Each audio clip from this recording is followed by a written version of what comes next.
Welcome to EST news. Fishing హార్బర్లో అనుకోని పరిణామం చోటు చేసుకుంది. సముద్రం మధ్యలోనే ఉండగా ఒక బోటు తిరగబడిపోయిందండి. అయితే ఆ బోటుని ఈ ఒడ్డుకైతే కష్టపడి గాలికి అది తిరగబడిపోయింది. కష్టపడి ఆ బోటుని ఇక్కడికి తీసుకొచ్చారు.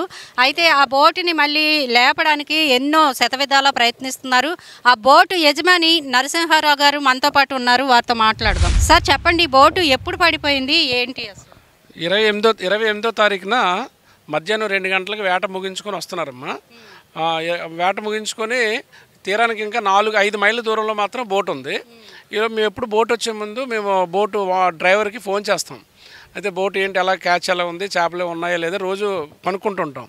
ఈరోజు ఆయనే ఫోన్ చేశాడు. ఆ రోజు 28వ తారీఖున బోటు వచ్చేస్తున్నాం, వేట బాగానే ఉంది, దగ్గరలో ఉన్న 5 మైళ్ళ దూరంలో ఉన్నాం, ఇంకొక 40 నిమిషాలు 50 నిమిషాలు చూపిస్తుంది జట్టికి, నిమిషాలతో సహా చెప్పేస్తుంది, జీపీఎస్ ఉంటుంది బోట్లో. అయితే అన్నారనమాట. ఓకే అని చెప్పి అనుకున్నాం. మేము కరెక్ట్గా 3:30-4 ఆ టైంలోనే టీ తాగుతున్నాం. ఇంకొక 5-10 నిమిషాల్లో మళ్ళీ ఫోన్ వచ్చింది, బోటు మునిగిపోతుందని చెప్పారనమాట. అదేంటి బోట్ ఏంటంటే కొద్దిగా గాలి రేజ్ అయింది, గాలి రేజ్ అవ్వడంతో బోటు కొద్దిగా లేచి ఒకేసారి దబ్బును పడడంతో చెక్క పగిలిపోయింది. చెక్క బోటమ్మ ఇది. సో బోటు మునిగిపోతుంది, మేము వెంటనే తీరానికి వచ్చేస్తున్నాం, మీరు అక్కడ రెడీగా ఉండండి అని చెప్తుంటే మేము చాలా టెన్షన్ అయ్యాం. చాలా పెద్ద బోటు, సోనా బోట్ ఇది. అయితే వెంటనే మేము హార్బర్కి వచ్చి ఈ విషయాన్ని మా మెరైన్ పోలీసులకు కూడా మేము తెలియజేసాం. అలాగే జేడీ ఫిషరీస్ కూడా ఈ విషయాన్ని వెంటనే ఇన్ఫామ్ చేసాం. వాళ్ళు కూడా సకాలంలో స్పందించారు. పోలీసులందరూ నైట్ ఇక్కడ మెరైన్ పోలీసులందరూ డ్యూటీ కాశారు. బోటు తర్వాత ఏంటంటే ఏమైందంటే మాకు అర్జెంటుగా వచ్చే నెక్స్ట్ ఆలోచన ఏంటంటే బోట్లో 10 మంది స్టాఫ్ ఉన్నారు. బోటు మునిగిపోతే 10 మంది స్టాఫ్ పరిస్థితి ఏంటంటే చాలా ఆందోళనకు గురయ్యాం. అయితే మా అదృష్టం కొలిది పక్కనే మా జాయింట్ బోట్ ఒకటి ఉంది. దీంతో ఎప్పుడూ 2 బోట్లు జాయింట్గా వెళ్తుంటాయి. ఈ జాయింట్ బోట్ ఉండడం వల్ల ఏంటంటే ఆ బోట్ని వెంటనే వాళ్ళు ఆ టైంలో వాళ్ళు వల్లాక్కుంటున్నారు జాయింట్ బోటులు. వాళ్ళకి మేము ఫోన్ చేసి, ఫోన్ సిగ్నల్ ఏరియాలో ఉన్నారు లక్కీగా, అదొక మాకు అదృష్టం. వెంటనే మేము ఆ వలను నీటిలో వదిలేసి అర్జెంటుగా మీరు బోటు దగ్గరికి వెళ్ళి ముందు మనుషులు ఎక్కించుకోండి అని చెప్పడం జరిగింది. వెంటనే వాళ్ళు సకాలంలో స్పందించి బోటు మునిగిపోయే టైంలో లాస్ట్ మినిట్లో వచ్చి మొత్తం స్టాఫ్ని అందరినీ వాళ్ళు బోట్లో లాక్కున్నారు. ఆ 10 మంది సేఫ్, ఎవరికి ఏ చిన్న గాయం కూడా కాలేదు. వెంటనే దానికి తాడు వేసుకొని మా అదృష్టం కదండి బోటు కంప్లీట్గా సముద్రంలోకి వెళ్ళిపోలేదండి. బోటు తిరగబడిపోవడం వలన బోటు నీటి మీద తేలియాడి ఉంది. దానికి తాడు కట్టుకొని వీళ్ళు స్లోగా 4 గంటలు జరిగితే ఇక్కడ రావడానికి 10 గంటలు పట్టిందండి. అలా నెమ్మదిగా లాక్కుంటూ వచ్చి హార్బర్ తీసుకొని వచ్చారు. వెంటనే మేము క్రేన్లో, ఆ రోజు మాకు వర్క్ చేయడానికి అవ్వలేదు, కంఫర్ట్ లేదు, ఆ రోజు మాకు వాతావరణం సహకరించలేదు. అయితే ఇప్పుడు మళ్ళీ క్రేన్లే రప్పించుకొని ముందు ఆ బోట్ని ఈ చిన్న క్రేన్లు రప్పించామండి. ఈ చిన్న క్రేన్లతో ఈ బోటు పైకి లాగడం కష్టం అవుద్ది, ఎందుకంటే దీని కెపాసిటీ ఎక్కువ, బోటు వెయిట్ ఎక్కువ, ఇది తక్కువ, కెపాసిటీ తక్కువ క్రేన్లకి. బోట్లో సరుకు ఉంది, కానీ సరుకు ఎలా ఉంటుందంటే మ్యాక్సిమం పాడైపోయి ఉంటుంది, ఎందుకంటే ఇది 3వ రోజు వేస్ట్ అయిపోద్ది. అట్లా ఏమైనా ఉంటాయి అంటే ఇన్సూరెన్స్ గతంలో ఉండేదండి. అయితే ఇప్పుడు ఏమైందంటే ఒకనొక టైంలో మేము బోట్లకి ఇన్సూరెన్స్ చేపిస్తే ఇప్పుడు ఈ బోటు మునిగిపోయి జట్టుకి వచ్చింది కాబట్టి ఇన్సూరెన్స్ కంపెనీస్ వచ్చి వాళ్ళు చూసి ఫొటోస్ తీసుకొని క్లెయిమ్ చేసుకున్నారు. కానీ ఒక్కొక్కసారి ఏమవుతుందంటే ఇవి 100 మైళ్ళ దూరంలో వేటకి వెళ్తాయండి. ఆ టైంలో బోట్ని మనం హార్బర్ తీసుకురావడం చాలా కష్టం అవుద్ది. ఒక్కొక్కసారి బోట్ కూడా అసలు దొరకలేని పరిస్థితులు ఏర్పడతాయి. ఆ టైంలో ఇన్సూరెన్స్ వాళ్ళు, అంటే కంపెనీస్ వాళ్ళు బోట్ చూడాలి, బోట్ ఎంతవరకు డ్యామేజ్ అయిందో, ఎంతవరకు ఇదైంది, మేము బోట్ చూపించలేం, వాళ్ళు బోట్ లేకుండా క్లెయిమ్ ఇవ్వరు.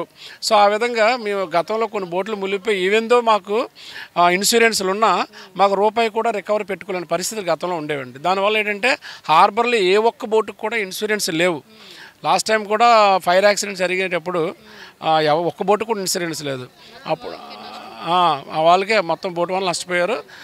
గవర్నమెంట్ ఏమైనా ఇస్తే హెల్ప్ చేస్తే అదే హెల్ప్ అవుద్ది. ఇందులో కూడా 5,000 లీటర్ల ఆయిల్ ఉంది, దగ్గర ఒక 7-8 లక్షలు సరుకు ఉంది. మొత్తం ఆయిల్ అంతా మీరు చూస్తున్నారు కదా, ఆయిల్ అంతా వెళ్ళిపోయింది. మరి అక్కడ 5 లక్షలు లాస్ అయిపోయారు మరి.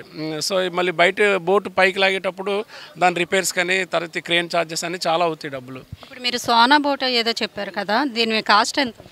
ఈ బోటు కాస్ట్ అయితే 50 లక్షలు ఉంటుందండి. బోట్ 50 లక్షల వరకు ఉంటుంది. ఆ ఇంజిన్ కూడా కొద్దిగా స్పీడ్ ఇంజిన్ అంటారు వీటిని, కొద్దిగా ఫాస్ట్గా వెళ్ళాలి, ఎందుకంటే బోట్లు లాగాలంటే ఇంజిన్ కెపాసిటీ కూడా కొద్దిగా ఉండాలి కదని చెప్పి వేసుకుంటున్నారు. సో దానివల్ల బోటు ఓనర్ అయితే ప్రస్తుతానికి పాపం చాలా బాధలో ఉన్నాం ఈ విషయం మీద. గవర్నమెంట్ వారు స్పందించి ఇలాంటి యాక్సిడెంట్స్ వాటికి వెంటనే స్పందించి మాకు ఎంతో కొంత గవర్నమెంట్ నుంచి సహాయం సహకారాలు అందిస్తే మళ్ళీ మేము బోట్ తిప్పుకోవడానికి మాకు వెంటనే వెసులుబాటు కలుగుతుంది అనుకుంటున్నాను. ఇక్కడ చూస్తే నేవీ వాళ్ళు కూడా ఉన్నాయి షిప్లు, వాళ్ళు ఏమైనా మీకు హెల్ప్ చేశారా? వాళ్ళు మాకు ఏ హెల్ప్ అంటే వాళ్ళ హెల్ప్ అయితే మాకు రాలేదు తీసుకోవడానికి, కానీ హెల్ప్ చేయడానికి అయితే వాళ్ళు ఎప్పుడు సిద్ధంగా ఉంటారండి. 365 రోజులు 24 గంటలు సిద్ధంగా ఉంటారు వాళ్ళు. బట్ ఏంటి మా బోట్లు ఉండడం వల్ల తీసుకొని వచ్చాం కాబట్టి వాళ్ళ హెల్ప్ అయితే మాకు అంత అవసరం రాలేదని చెప్తున్నాం. టోటల్గా మీకు ఎన్ని బోట్స్? మాకు ఇప్పుడు మా కంపెనీలో దగ్గర 15 బోట్లు ఉన్నాయమ్మా. వుడ్ బోట్లు కొన్ని ఉన్నాయి, ఫైబర్ బోట్లు కొన్ని ఉంటాయి. ఇది వుడ్ బోట్ ఇది, అందువల్ల ఈ ప్రమాదం. ఫైబర్ బోట్లకి అయితే అంత ప్రమాదాలు రావు, అవి తేలుతుంటాయి. బరువు కదా అది, దానివల్ల జరిగింది. సో గవర్నమెంట్ వారు కూడా దయచేసి అర్థం చేసుకుని ఇలాంటి ప్రమాదాలు జరిగేటప్పుడు మాకు కొద్దిగా గవర్నమెంట్ నుంచి ఎటువంటి సహకారం ఉంటే బాగుంటుంది. మీరు గవర్నమెంట్ అన్నారు కాబట్టి నేను అడుగుతున్నాను, గత ప్రభుత్వంలో మరి మీకు ఎటువంటి సహాయ సహకారాలు అందలేదు? గత ప్రభుత్వంలో ఇలాంటి అకేషన్స్లో అందేయండి. ఇలాంటి అకేషన్లో లాస్ట్ టైం ఫైర్ యాక్సిడెంట్ అయ్యేటప్పుడు కూడాను, ఇప్పుడు పవన్ కళ్యాణ్ గారు ఉన్నారు, ఫైర్ యాక్సిడెంట్ అయ్యేటప్పుడు వెంటనే స్పందించారు ఆయన. ఆయన సొంత డబ్బులు 50,000 రూపాయల చొప్పున అనౌన్స్ చేశారు ఆయన, పవన్ కళ్యాణ్ గారు. వెంటనే అనౌన్స్మెంట్ అయిన వెంటనే మిగతా వాళ్ళందరూ అలర్ట్ అయ్యారు. జగన్మోహన్ రెడ్డి గారు ఫస్ట్ ఆయనే స్పందించారు. ఆయన ఎప్పుడైతే స్పందించారో ఆయన డబ్బులు ఇవ్వడానికి రెడీ అవుతున్న టైంలోనే ఈ వైఎస్ఆర్ మన జగన్మోహన్ రెడ్డి గారేమో ఆయన కొంత అమౌంట్ ప్రభుత్వం తరఫున చెప్పడం జరిగింది. వాళ్ళకంటే ముందే ఇచ్చేయాలనే తపన అంతే. అంటే కానీ పవన్ కళ్యాణ్ గారి వల్ల అంత బోట్ ఓనర్స్ కూడా అంత రికవర్ అయ్యిందని మేము భావిస్తున్నాం. పవన్ కళ్యాణ్ గారు ఇప్పుడు డిప్యూటీ సీఎం అయ్యారు, ఇక్కడ కూడా విజిట్ చేశారు, మత్స్యకారులకు చాలా భరోసాలు కూడా ఇచ్చారు. దానిపై ఏమంటారు? పవన్ కళ్యాణ్ గారు మత్స్యకారుల పాలిట పక్షపాతం చెప్పొచ్చు. ఎందుకంటే ఆయనకి చాలా ఇష్టం ఎందుకో మరి ఫిషర్మెన్ అంటే. ఫిషర్మెన్ కూడా ఆయన పట్ల ఇష్టాన్ని మొన్న ఎలక్షన్లో చూపించారు. ఎందుకంటే మా కోస్తా తీరంలోని ప్రతి ఫిషర్మెన్ గ్రామంలో కూడా కరుడుగట్టిన టీడీపీ వాదులు, వైసీపీ వాదులు కూడా ఈరోజు మన పవన్ కళ్యాణ్ వెనక నడవడం జరిగింది గత ఎలక్షన్లో. చాలా అవతల డిపాజిట్లు కూడా లేవు మా మత్స్యకార గ్రామాల్లో ముఖ్యంగా. సో మత్స్యకారులు కూడా ఆయన్ని ఎంత ప్రేమిస్తారో ఆయన కూడా అంతే విధంగా మత్స్యకారులు ప్రేమిస్తారు ఆయన. సో మీరు చెప్పిన మాటలు ఆయన విని, ఇది మీరు ఇచ్చిన సందేశం ఆయన వరకు వెళ్ళి మీకంటూ కొన్ని సౌకర్యాలు కల్పించాలని మేము కూడా విఎస్టీ తరపు నుంచి మేము కూడా కోరుకుంటున్నామండి. Thank you very much. Thank you.